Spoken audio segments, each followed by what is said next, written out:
Hello ladies and gentlemen, welcome here to another episode of Dinner Guide. I am going to be your host, Chef Andy, and today I'll be taking you through a very simple dish, a very vegetarian dish. We're going to be making a spinach lasagna and we're going to be making it from scratch. Without further ado, I'm just going to take you to this side of the table where I'm going to explain the ingredients we're going to be working with today. So from the closest end, I'm going to start with the front. So I have some butter, I have some cream, some cooking cream, I have some oregano, I have some olive oil, I have some chopped white onions, some chopped garlic, some nutmeg, a bit of chicken cubes, some salt, some paprika, some black pepper, a bit of white wine, a bit of spinach seasoning, and then I also have some grated cheddar cheese. I have some all-purpose flour, some chopped spinach, and some lasagna sheets. And then last but not least, I have some milk. And then to this end, I have a pot that's already been going for a little bit. So this is basically chicken stock that we're going to be working with, and we're going to incorporate that in our spinach.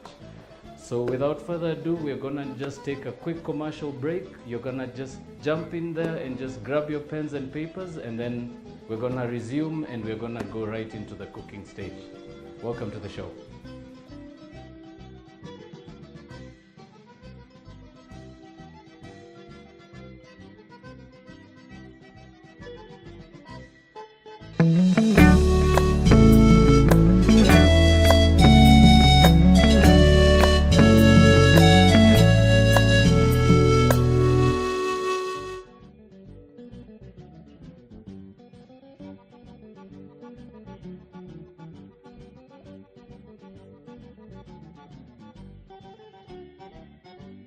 Hello ladies and gentlemen, welcome back. We took a small commercial break and now we are back. We're not just going to jump straight into the show today.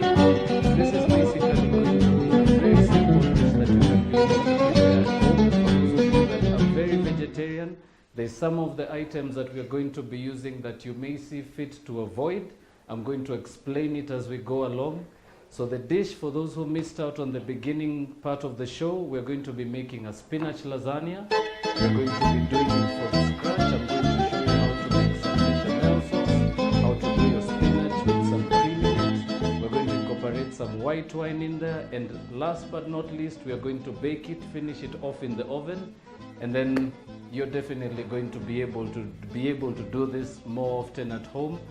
As I mentioned in the beginning of the show, for those who missed out, I'm just going to recap on the ingredients as well.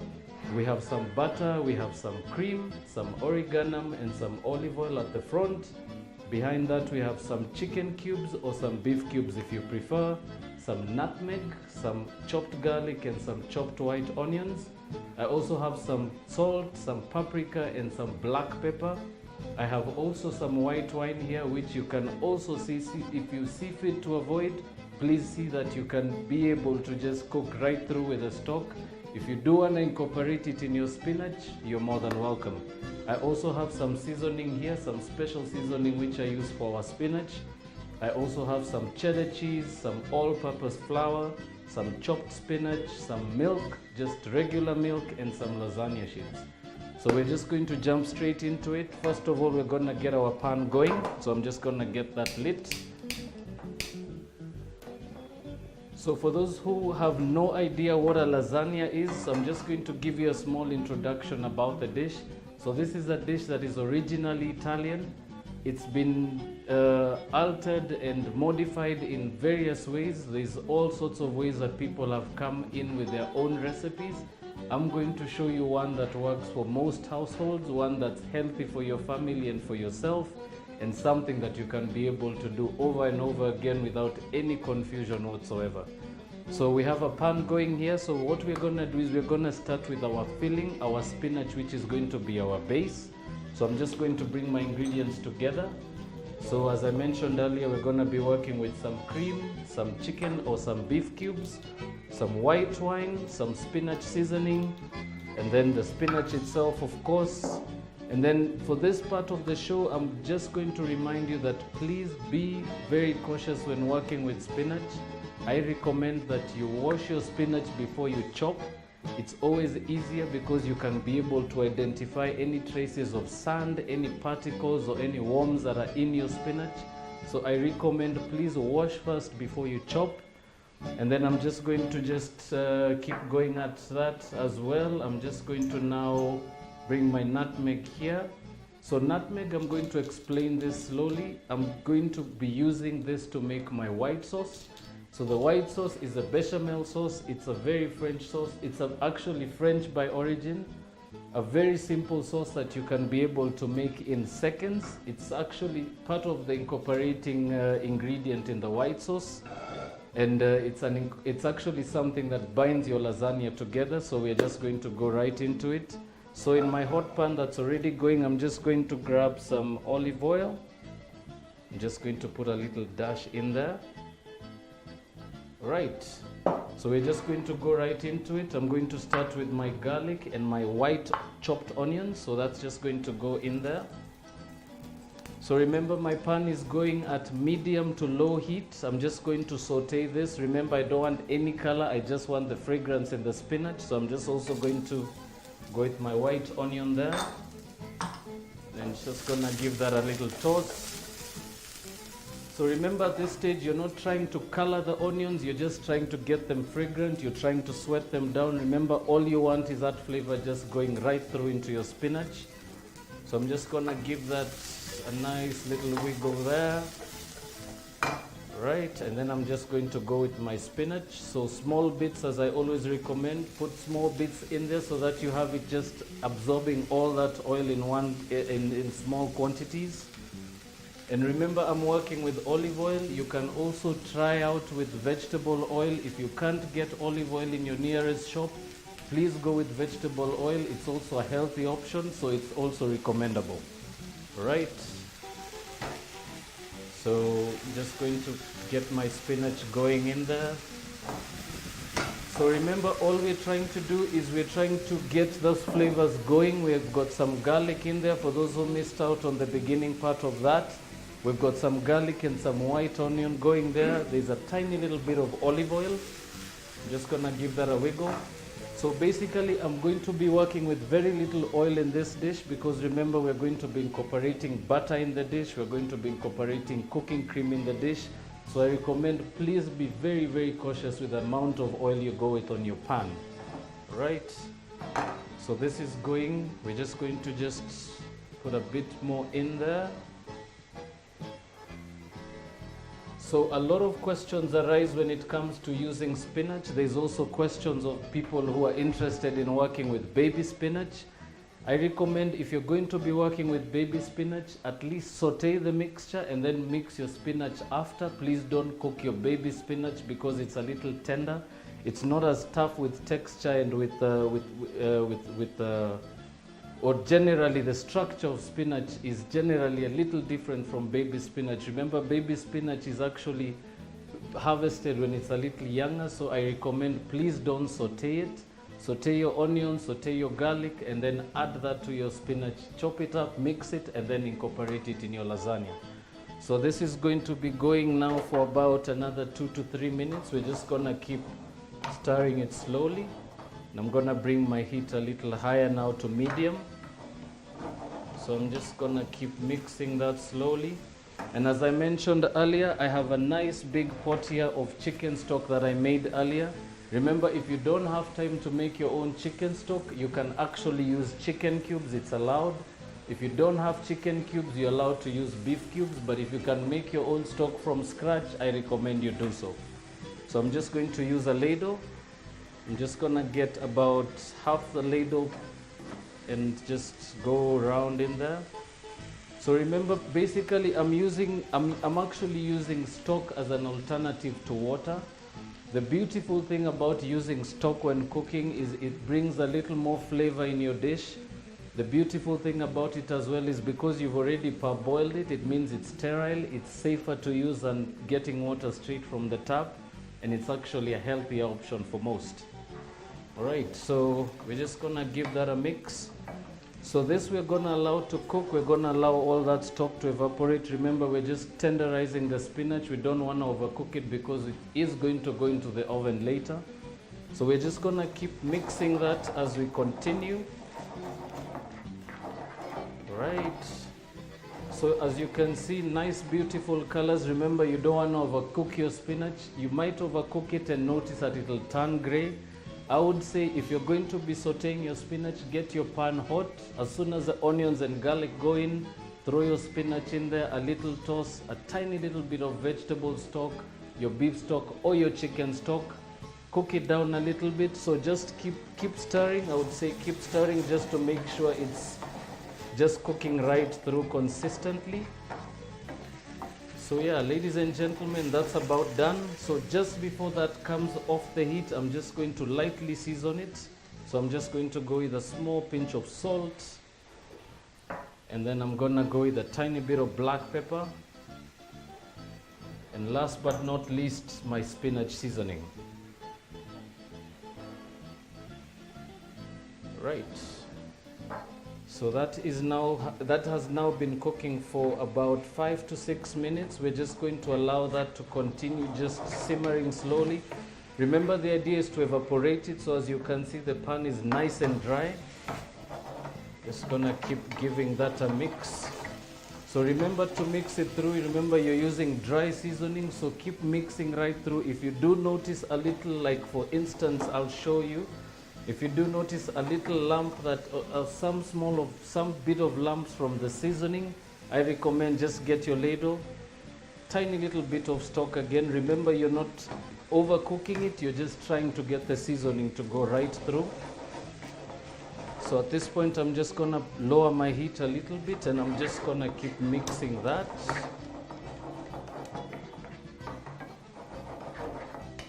Right. So now your spinach is good. I'm just going to take that off the heat now. We're gonna give that a few seconds to cool off. The next thing that we're gonna be jumping into now is our bechamel sauce. So as I mentioned earlier, bechamel is a binding agent in the lasagna. It actually aids in giving the lasagna a bit of texture, a bit of velvety finish, and last but not least, it's actually the base of your lasagna. So basically, this is what builds your lasagna. So we're just gonna go right into it. So I'm gonna start with some butter. So we're gonna give that pan just a few seconds to heat up. So we're gonna be on this sauce, we're gonna be incorporating some butter. We're gonna be working with some flour. We're gonna be working with some milk. We're gonna be working with some nutmeg, and we're also going to be adding in just a little bit of salt and pepper for taste. So we're not going to let the pan heat up like we did for the previous, like we did for the spinach. We're just going to go with the butter in. We're just going to throw it in there. Right. So all you want to do at this point in time is just keep swirling your pan. Remember, you're trying to get the butter to melt as quickly as possible. You don't want your pan to overheat too much. Remember, because you're going to have to cook the flour a little bit. You're going to add your milk in there. You're going to add your nutmeg lastly. So we're just going to wait. So all you need to do is wait until the butter melts completely, and then we're now just going to go in with our flour. So I'm just gonna grab a spoon quickly.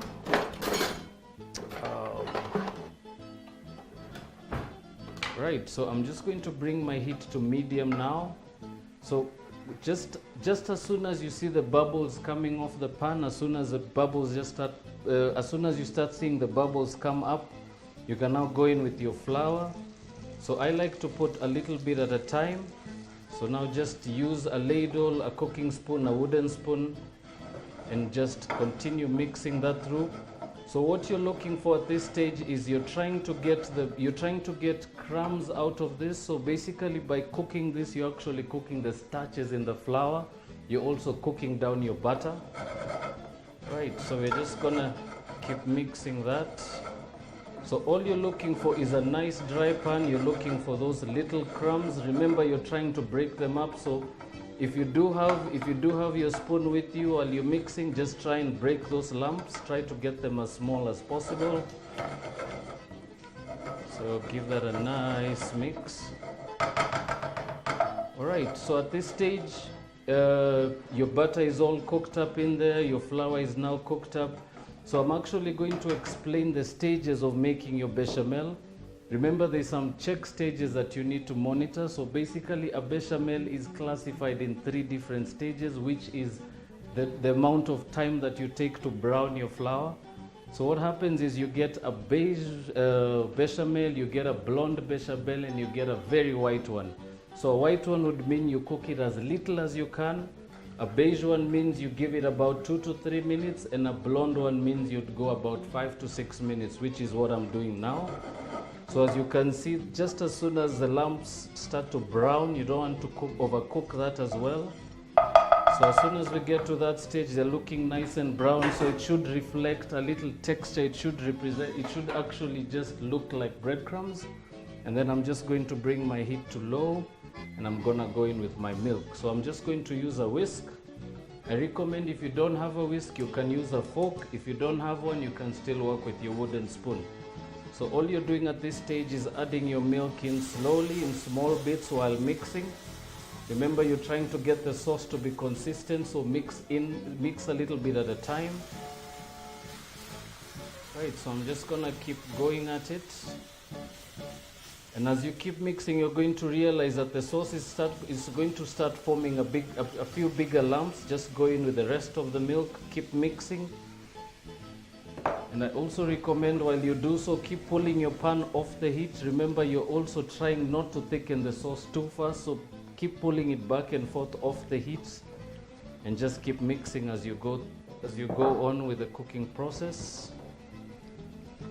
I'm just going to keep mixing that. So basically, at this stage, you're actually trying to break you're trying to break those small lumps in there by mixing. That is why I'm taking it off the heat. This is actually to allow the milk to not heat up too fast and the sauce to not thicken too fast. Remember, you're looking for consistent sauce. So I'm just gonna keep mixing that. Right, and to that I'm just going to add about 2 tablespoons of white wine. Remember, you can decide not to go with white wine if you're not allowed to use alcohol, or if your religious background doesn't allow you to consume alcohol. You can actually avoid that part of the recipe. You can actually avoid that and just keep going at it with the milk. So I'm just gonna keep mixing that.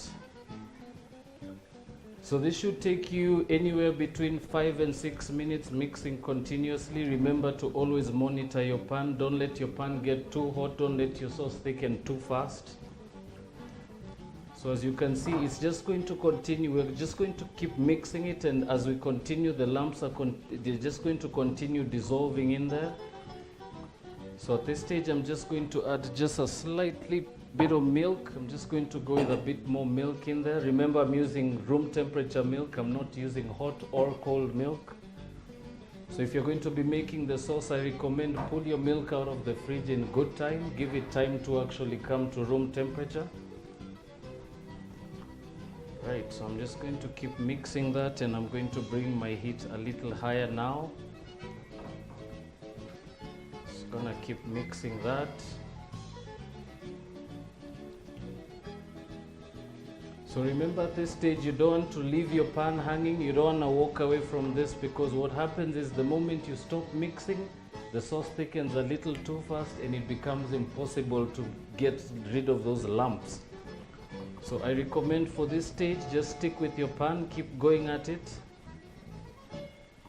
And then something that also comes handy at all times when making your bechamel sauce, always have a whisk, always have a sieve and a bowl next to you. Like I'm doing now, I'm just going to put this at the front. So basically the idea here is to literally just get that sauce thick enough, and as soon as I have the consistency right, I want to strain it just to get rid of those big lumps.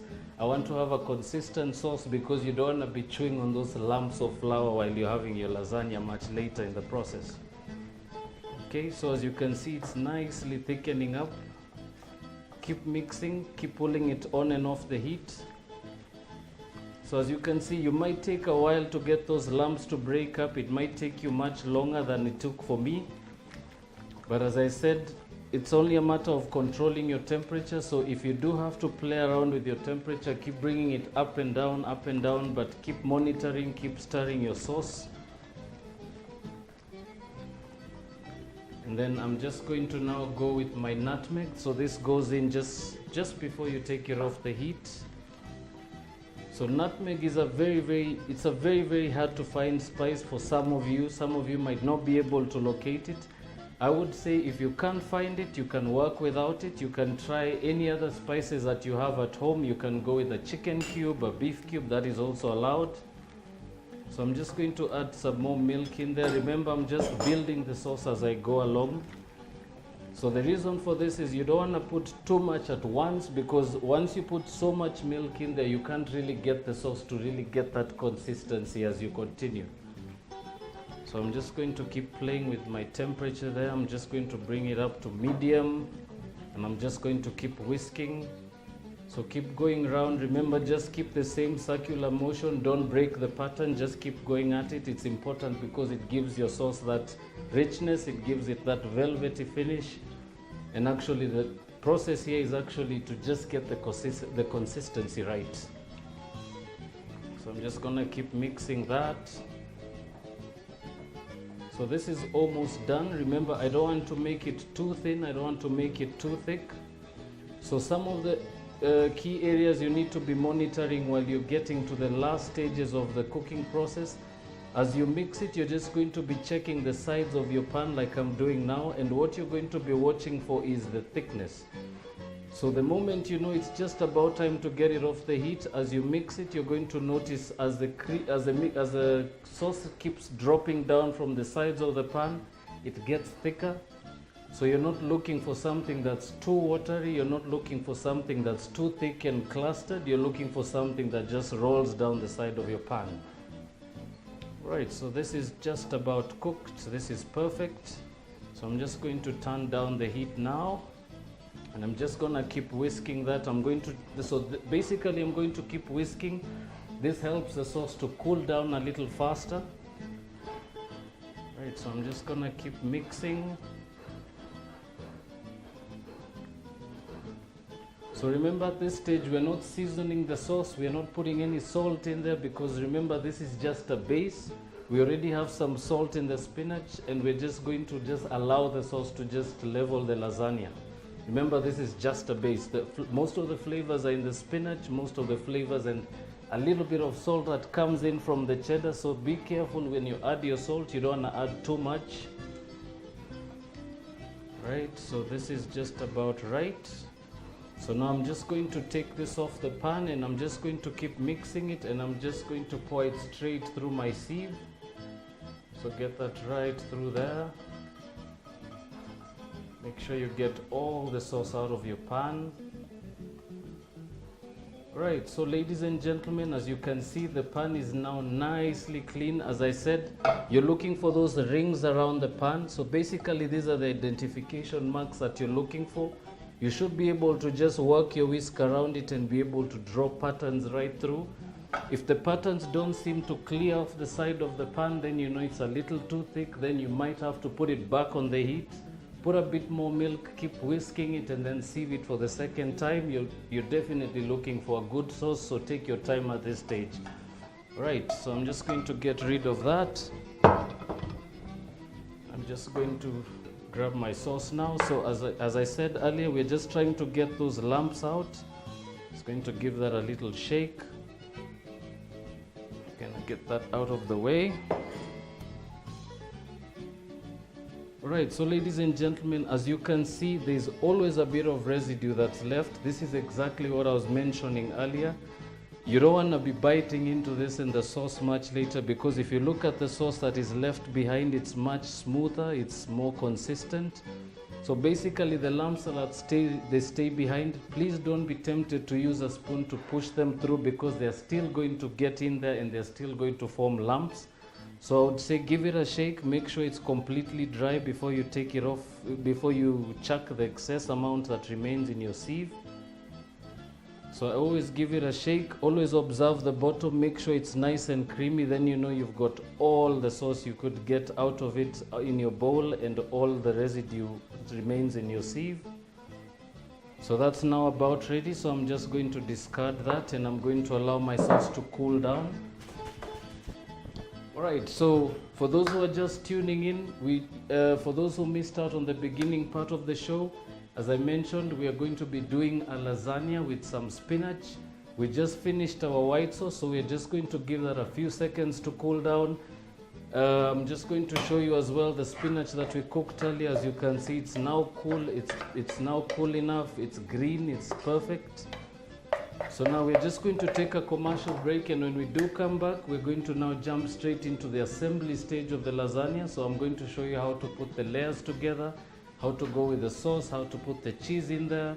We're going to incorporate some of the paprika as well while we layer it, and then when we do come back, we're definitely going to be working towards the end. We're going to give that some time to cook, and then we're going to take another break. And then when we come back, you're going to actually be able to see what exactly we are working with. So don't touch that dial, we'll be right back.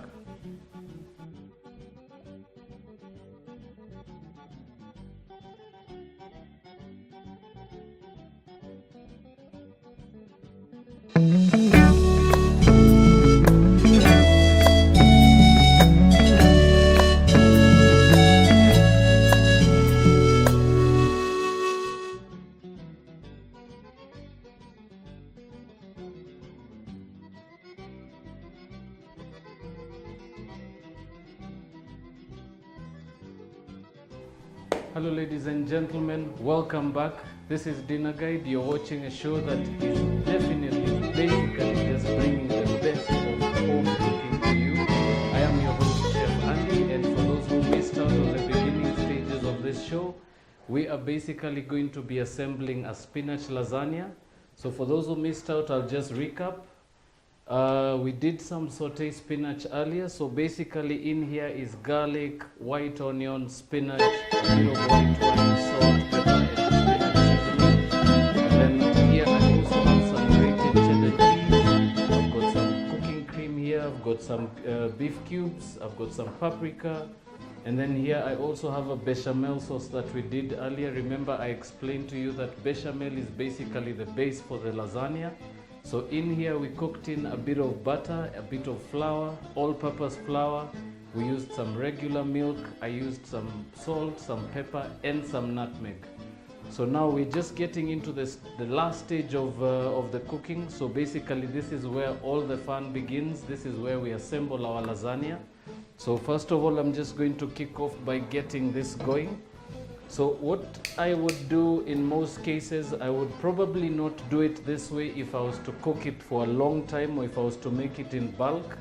But this is actually a simpler way for you guys to make it at home and try to make it in a faster way, in an easier way. So in most cases, I would say the lasagna sheets would normally go into the baking tray raw as they are. So as you can see, this is very solid, it's very firm. But to make it a little bit quicker to cook, what we're going to do is we're going to blanch this in boiling stock. So we're going to first quickly bring this to boiling point. We're going to bring down the temperature. We're going to allow it to simmer. And then we're going to dip our lasagna sheets in there. We're going to take them out. Then we're going to quickly cool them off in running water. And then we're just going to go straight into assembling it. So I'll just give you a brief description of basically how the assembly process works. So you're allowed to work with as many variety of containers as possible. I prefer to work with this because you get to be able to see how the layers actually incorporate. So what I've done with this dish, I have actually just greased the inside with a bit of butter. So this is to basically allow your lasagna to not stick to the bowl. Remember, sometimes you could actually be cooking and it becomes a bit of a mission to get that dirt out after you've consumed the lasagna much later. So I always recommend, please grease your dishes before they go into the oven. This allows, first of all, for the dish not to burn on the inside. It allows for the lasagna not to stick in there, and it actually makes it easy for you to scoop it out when it's ready. So we're just going to give this a few seconds to come up to the boil. So it's now on high heat. Remember, all I want to do is bring it to boiling point and then drop it down to simmering. So I'll drop it to medium temperature. And then just for the record, I already have the oven running already at 180 degrees. So I'm running both top and bottom elements. Remember, For some of you who have a better sophisticated oven, you might have an oven that actually operates with a convectional fan. So that actually works a little faster. So this is going to take a little longer than usual. This takes a little longer than a usual oven. I know a lot of people at home, you might not be able to have the same thing, but if you do have an oven that works, I always insist on two things. Make sure that your elements are working both the top and the bottom, because you want the lasagna to cook evenly all the way through. If you do have an oven that only has the top element working, I would recommend what you would do is you would basically put together something we call a double boiler. So I'm just going to illustrate what a double boiler is about. So for example, if you were working with an oven with only one element, either top or the bottom, you would have probably two containers. So I'm going to use this as a demonstration. Remember, this can also go into the oven, and only if it is actually oven proof. So before you actually throw bowls like this in the oven, please make sure they're oven proof. So how a double boiler works basically would be, you would take one big container, a little bigger than the baking dish that you're using. You'd fill it about halfway with cold water. And then you'd now take the container that contains your lasagna, and you'd dip it in there. So I always insist, please don't fill too much at once. Just get it to about a third, and then fill in the rest right after the lasagna bowl has gone in, because you don't want also the water to overflow and go into your dish and ruin something that you've taken so much time and precision to make. So I would suggest, if you're going to be working with a lasagna, 2 checkpoints. Make sure your oven is really good. Make sure your oven is really capable of doing it. And if you're not sure of how to do it, I would recommend ask someone that works with ovens, or ask your technician. Get a local technician to check your oven out for you, because the two things that are crucial with the lasagna is it has to cook evenly from the top and the bottom. Remember, you're going to be putting layers of cold filling in there. And what would happen in a case that you don't get an oven that works properly, you'll either get the top cooking and the bottom remain raw, or you'll have the bottom cook and the top will be raw. So make sure you get a general feel of the oven. Test the oven before you actually put your lasagna, or you decide to make a lasagna at home. And if you're not sure of how to do it, get a technician. They're probably going to give you the best advice. So we're now just going to go into the process of assembly. So now my stock is at boiling point now. I've just dropped my temperature to medium. It's just between medium and low. So it's just at simmering point. So the definition of simmering point is basically, I'll just illustrate. So what happens is, when it's at boiling point, you have the bubbles more vigorously rubbing on the surface of the liquid. When you drop it to simmering point, you realize that all the bubbles on the sides disappear. And what happens is you have this more like fountain effect coming from the middle of the pot. So basically the water looks like it's just, it's just rolling continuously. So this is now ready to go. So I'm just going to just jump right into it. And as I said, always have a bowl that is handy. Always have a handy bowl next to you. I would always grab one just like the one I'm using now. So I definitely have some cold water in here. So what happens is, as soon as the sheets are in there, as soon as they're just slightly cooked and they're slightly soft, I'm going to take them out. I'm going to quickly cool them off in the bowl, and then I'll take them off, drain them, and then we're going to go to the assembling stage. So I'm just going to show you how that is done. It's a very simple technique. And remember, if you do have time to cook your lasagna as you normally would, just cook it as you would. But this is actually a technique to show you how to quicken the process. So we're just going to go with our sheets, and I'm just going to go one at a time. So I'm just going to drop that in there. I'm going to bring the temperature a little higher.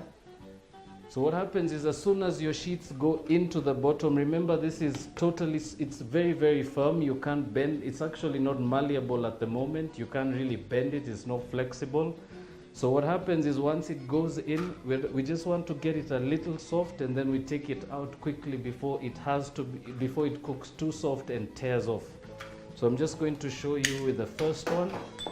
I'm just going to use a slotted spoon. You can use a tong. You can use tongs if you have tongs. You can use a wooden spoon if you don't have either of the ones that I'm using now. So what you want to do is you want to just have your slotted spoon go right under the sheet. I'll just demonstrate. You want the spoon to go right under the sheet, and what you want to do is keep lifting it up and down so that you can be able to monitor how flexible it gets. So the moment it starts to totally bend over your spoon, then you know it's about time to come out. So I'm just going to illustrate. So remember when this went in, for those who just missed out on the beginning, this is very stiff. As you can see, it's very firm. It's not flexible at the moment, but I'll show you what happens once it's in the liquid. So I'm going to lift this, and you can see it just slightly starts to become a little softer. So this is just about done.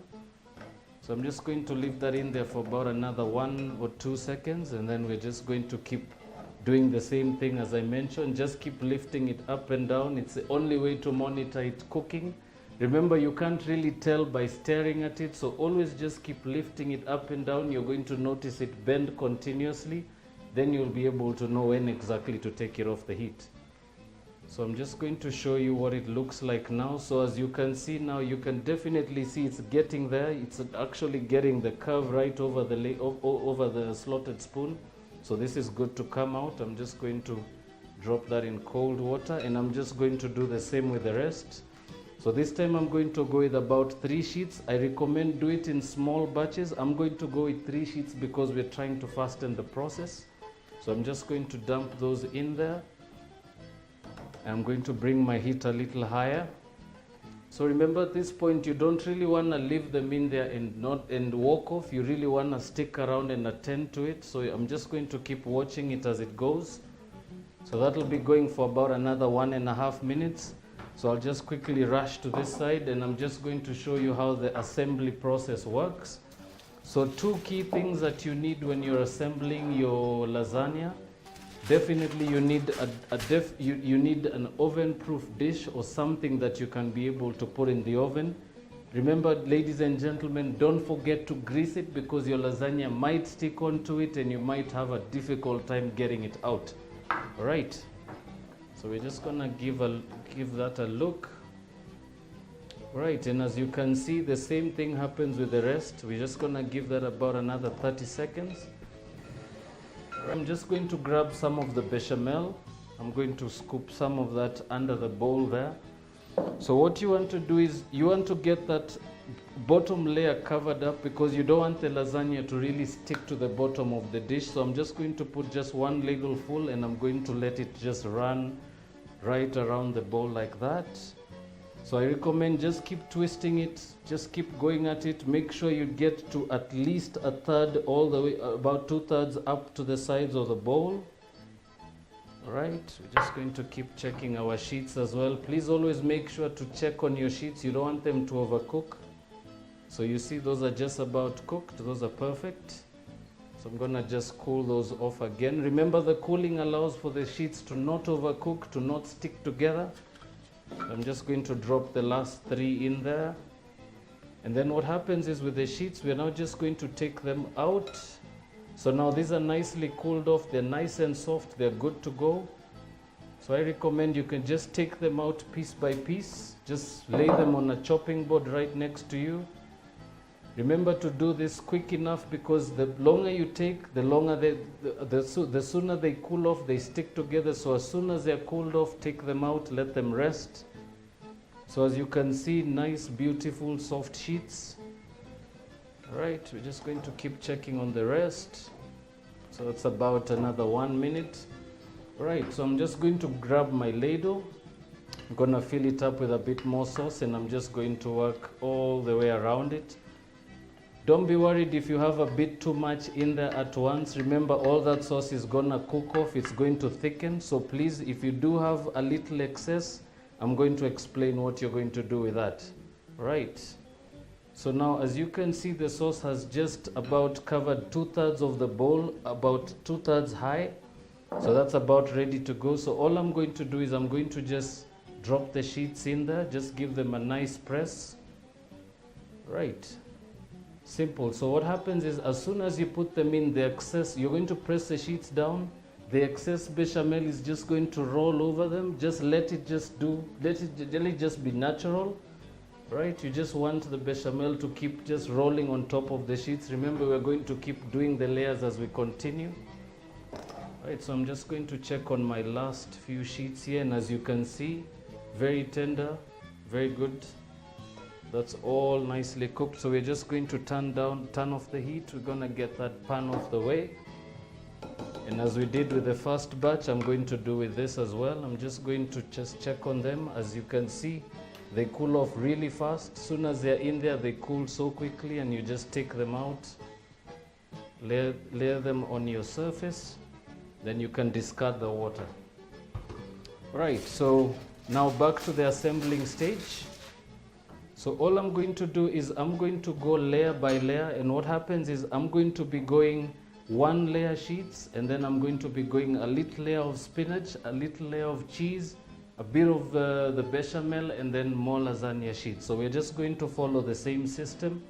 I always recommend follow the same pattern from the beginning so that you get a consistent lasagna, you get a total consistent lasagna feel. You actually get the layers to look really good. And as I said, I'm working with this dish because you'll be able to see the layers, how they're going to come together much later. So we're just going to fast forward that layering process quickly. So I'm just going to use some tongs.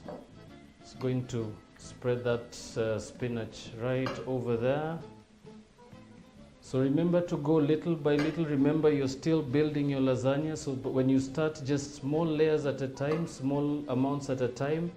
If you're not sure about how to do that, I can also recommend just grab a few bowls. If you know you're going to go about 3 layers, split your mixture in 3. That way you actually get the same consistent amount going on each layer. All right. So for this, I've only just gone about three tonguefuls. So I'll just spread that like that. And then I'm just going to grab some of my cheddar, sprinkle that all around. So that's about a hand of cheddar, a bit of paprika, just all the way, just rustically around there. A bit of the cube, just break it with your fingertips. Sprinkle that all around. Remember, the cube brings a nice, richer flavor to the lasagna. So actually, you'll be able to smell these aromas when this cooks. It's just going to melt in there. And then I'm also just going to go with a bit of oregano all around. Remember, I'm not putting any salt or pepper at this stage because we already have some seasoning in our sauce and in our spinach. Right, and then just a bit of white sauce again. Very easy. So as soon as you've done the first layer, it becomes a little more easier. Now you just keep going with the same pattern. So as we did, lasagna sheets, and then a bit of sauce, spread that around. Right, and then we go with a bit of spinach. So we'll go about 3 fulls. Right, there we go, spread that around. And then we're gonna go with a bit of cheese again. Right, a bit of oregano. Remember, just continue doing the same process because you really want a consistent, you want a consistent flavor going right from the top to the bottom when this is cooked. So that's all good. I'm just going to add some white sauce again. So always spare some on the side. Remember, you are still going to cover the lasagna on the top. So this is just going to be the last layer going there. I'm just gonna put another sheet. And then I'm just going to go with the rest of my mixture. And then something that you could also try out, I always do this when I have a bit of mixture remaining. So for the last bit of the mixture, all I do is I just mix it together. So I'll show you how I do that. So all I do is I just pour all the rest of the spinach in there. Remember to only do this when you go to the end, because the moment you realize you don't have much more filling to go, you don't have any more layers to build, just try and save that last little bit to give you a nice finish at the top. Okay, so I'm just going to mix that in there. And I'm just going to do the same with the bechamel. So I'm just going to pour all that in here.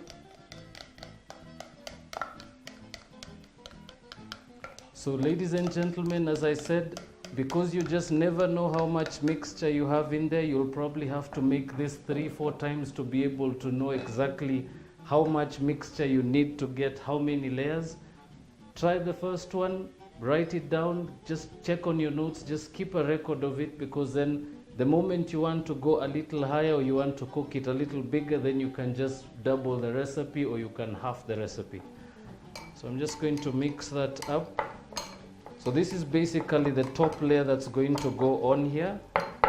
So as I said, for the remaining bit of the mixture, I'm just going to mix it together. Just going to add a bit of paprika there. I'm just going to sprinkle that over. I'm going to go with a bit of oregano. Right, easy process. And then I'm going to, so this is the cream that I mentioned earlier that we're going to be incorporating in the dish. I like to use the cream last because it gives a nice top finish and it just incorporates with the cheese. It colors really well in the oven, so when it comes out you get this lovely golden finish at the top. So I'm just going to add that in there. And last but not least, I always reserve just a bit of olive oil. This just brings the flavors, and why I like to put it at the top is because it just sinks right through the lasagna as it cooks. So I'm just going to put about a teaspoon in there. Gonna give that a nice quick mixture. So as you can see, once you have everything mixed up, it's a little runnier, it's much easier to spread on top of your lasagna. So very simple. Give that a nice mix, and then always pour it right in the middle so that you just get a nice spread and consistent layer. So what you do is you're just going to fill that from the top, and then you're just going to use the back of your spoon or your wooden spoon or your ladle, and you're just going to spread that around like that. So as I said, always just reserve that last bit because you also want to give that beautiful finish at the top. Right, so that is done. Okay, so that's nicely beautiful covered. As I said, you're going to be able to see this much clearer. So if you can be able to see it from home, you can see that there's a lot of sauce covering that, but what happens is when this goes into the oven, the layers are going to expand, it's going to just come up a little more, and you're just going to be able to see the layers even better when it's cooked.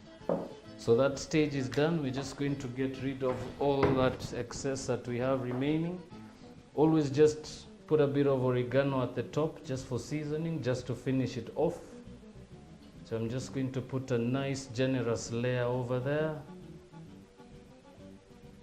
Right, so that's done. And then I'm just going to go with a bit of my cube there again. I'm just going to crumble that on top. Right, so very simple process. As I said, very easy to make lasagna at home. As I said earlier, if you don't have time to make it, if you do have time to make it the original way, which is basically using the sheets without blanching them, please use that method.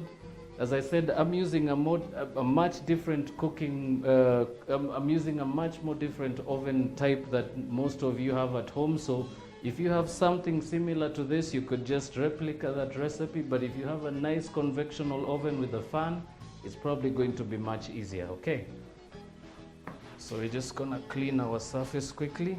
And then last but not least, we're just going to take our foil. Remember, you want to cover it because you want to get all that heat contained in there. Remember, when you throw this in uncovered, what happens is it's going to dry out really quick at the top, it's going to cook at the bottom, and you don't get a consistent flavor going through. So all I'm going to do is I'm just going to cover it right at the top, just hold it over the top. I always give it a press so that you can be able to get the whole dimension of your dish. And then I just fold it on one side. Then give it a 180 degree turn, and then I tuck it in on the other side. Right.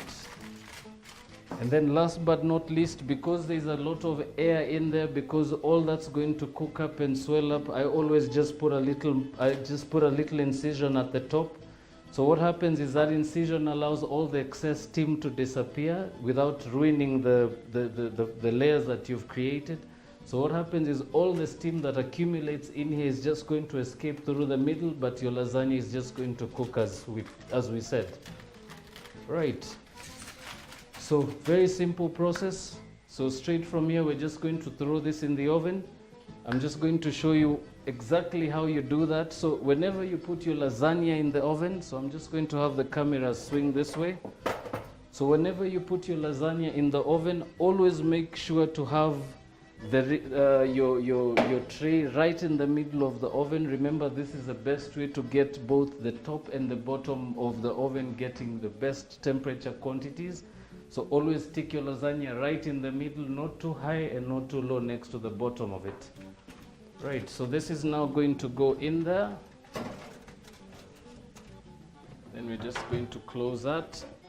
Right, so this is a fairly smaller portion of lasagna. Normally you'd cook this anywhere between 35 to 40 minutes.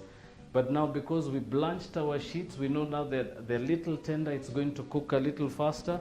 I'm just going to set my timer now. So what happens is I'm just going to start from the top with the temperature. Remember, that's a key thing you need to check with your oven because it sets the standard for everything.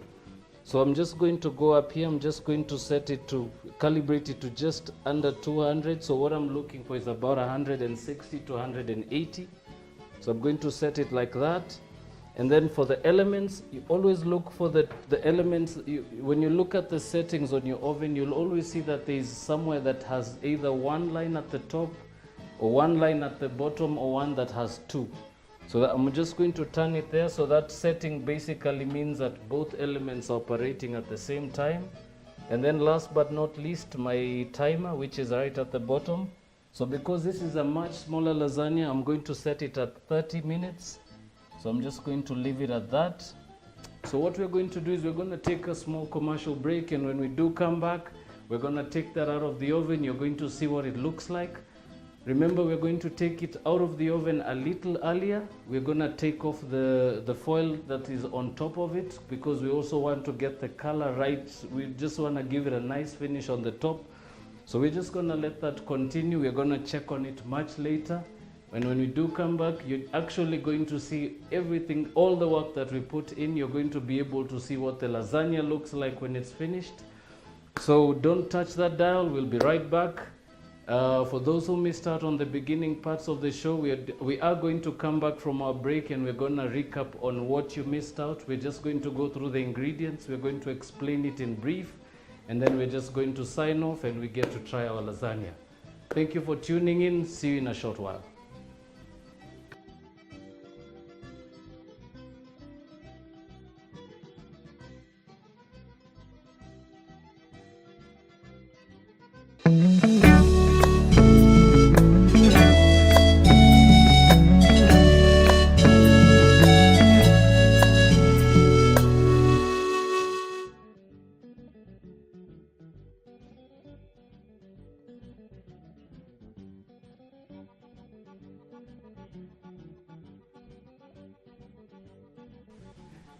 Welcome back, ladies and gentlemen. Thank you for tuning in today to Dinner Guide. I am your host, Chef Andy. For those of you who missed out on what we were doing earlier, we are just about to get our spinach lasagna out of the oven. So this has been going now for about 20 to 25 minutes. So this is just about done. We're just about to take it out and plate it. So for those of you who missed out, we were working on a very beautiful dish. We started off by sauteing a bit of spinach with some onion and garlic, then went straight into making our bechamel sauce, which is basically a combination of butter, flour, salt, pepper, nutmeg, and milk. We let that rest, we sieved it, we put the lasagna together layer by layer, and now we're just about to see what actually is our lasagna and what it looks like. So we're just going to take it out now. So remember, please always, I insist, please use a glove when you take anything out of the oven. If not, just use a cloth, especially for items that are either glass or ceramic. They easily slip off your fingertips. So if you do have a chance, grab one of these. They're much safer to use and you get a better grip. So let's just take that out.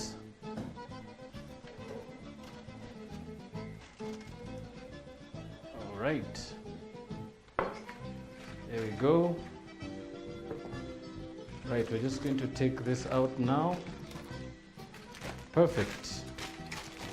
So this is just cooked. As I mentioned to you, ladies and gentlemen, earlier we were looking at something similar to that. So we got the nice brown color on it.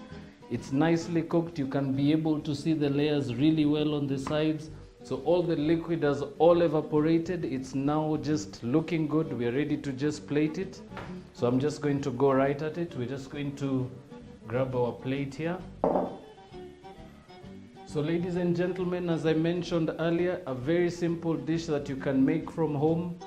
Some of the recommendations to serve this, I would always insist, have a bit of Parmesan cheese, have a bit of maybe olives, olive oil, some sun-dried tomatoes like what I have in front of me now.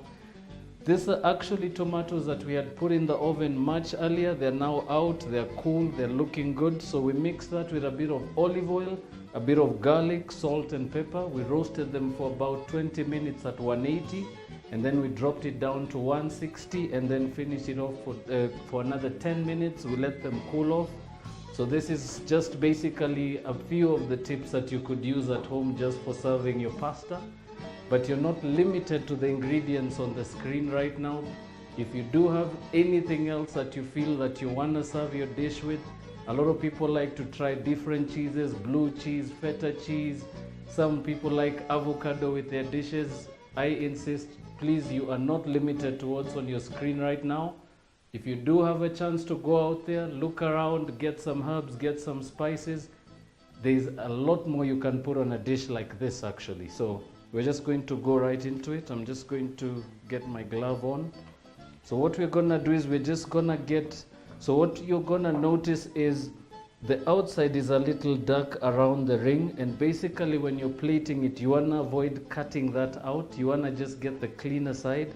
So what I'm going to do, I'm going to make an incision right about 1/2 centimeter from the sides. And I'm just gonna work my knife right through. Then I'm gonna go all the way around. So I'm just going to leave the crusted side that actually is a bit stuck on the sides. As I mentioned, you do want to give a good presentation at the end of the day. Remember, it's a dish you put a lot of effort into. So I'm just going to finish cutting that right around.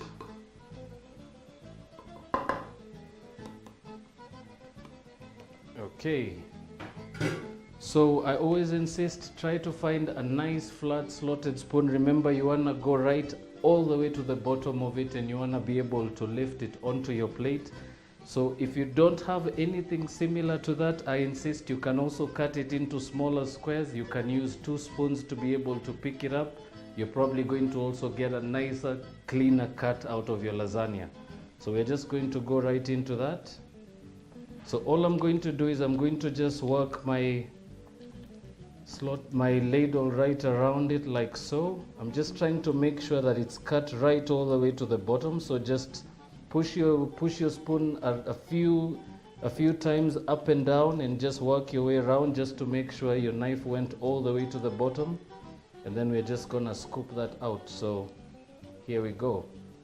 So remember, what we're looking for is to pick up that last sheet of lasagna that we started with at the bottom. So when you lift, actually see if you can dig a little deeper underneath that layer so that you get a clean lift.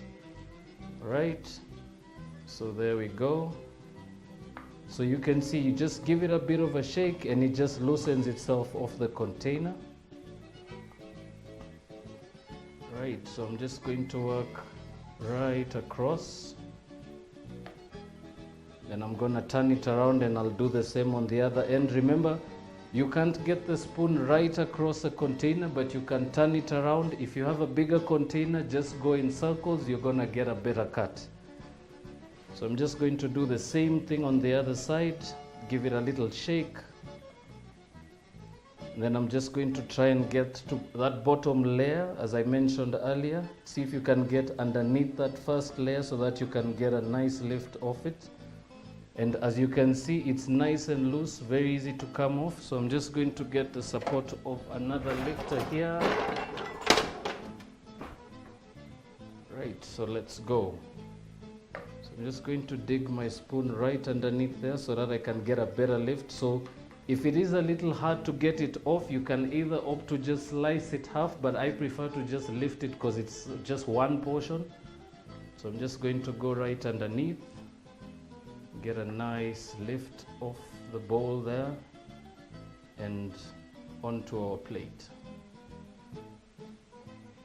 Alright, simple dish, something that you can be able to make at home now.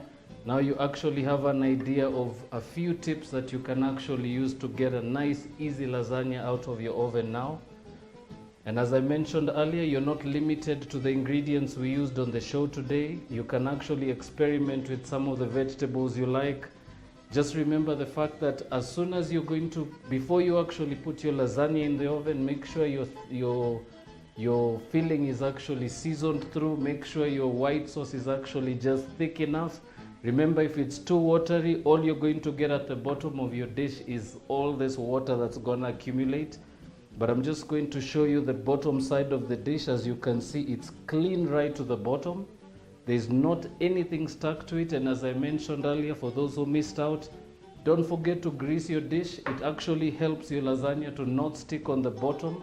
And that's actually the place that heats the fastest. So as you can see, very simple. So we're just going to finish the dish off. So as I mentioned earlier, small tips about finishing off your dish. You can work with cheese, you can work with olives, sun-dried tomatoes. A bit of olive oil is a very traditional way to do it. I want to finish it in a little different pattern to that. So what I'm going to do is I'm just going to go right into it. So all I'm going to do is I'm just going to start right on the beginning here, and I'm just going to grab my sun-dried tomatoes. And I'm just going to arrange those right on top like that. So remember, feel free to plate it as you feel. If you decide to serve it with the your sun-dried tomatoes on the side, it's also allowed. So I'm just going to go right onto the dish. I'm just going to finish getting all those little pieces of roast garlic as well on the plate. Right, I'm going to go with a bit of olive, so I'm just going to go with 2 pieces right there.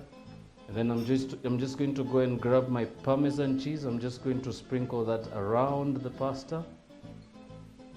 Simple technique of plating, quick, clean, easy. Easier said than done. As I said, you can make it as complex as you like, you can make it as simple as you like. We try to make it as simple as it could be for you, so you can be able to replicate this at home. So I'm just going to finish that with a bit of coriander. Just gonna sprinkle that on top. And then last but not least, a small dash of olive oil right on top. We're just gonna go around. Right. There we go. So here we are, spinach lasagna, homemade spinach lasagna, very simple to do. All that went in there was a bit of creation, a bit of time, and a bit of love. We insist that you try this at home. Do follow our Facebook page for more of the recipes that you've seen on the show today. Thank you for tuning in today. I've been your host. My name is Chef Andy. You are tuned in to BrandPlus TV. Thank you for tuning in. See you on the next episode of Dinner Guide. It's been a pleasure being with you. Let's enjoy.